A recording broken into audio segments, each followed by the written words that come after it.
Okay. Alright, I'm going to show you a little quick trick I learned on the Z from some forums, so I'm going to share a video for you guys because it helped me. So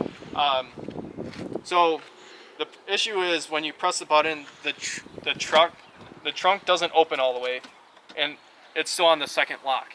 So you have to hit the button twice to lift it up. So I'm going to show you a really cheap fix to this problem using 4 cents.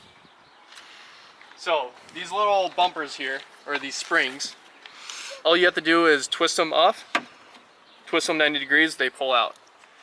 And then you want to just remove this poop off of them, and that'll expose this like little bucket. So you want to put 2 pennies in there, just like that, and then reassemble it.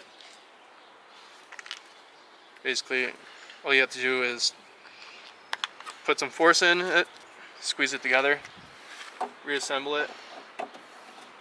These little tabs on the side to make sure it doesn't like come out, just remember where they're at, then turn it 90 degrees so it's facing straight towards you, then it's locked in. And then do that on the other side.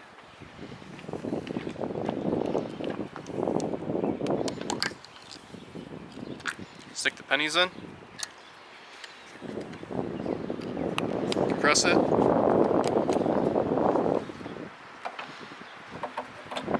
Stick it in. Turn it 90 degrees. That's it. Close the trunk. Press it once. That's it. So stupid. That's it. 4 cents. Problem solved.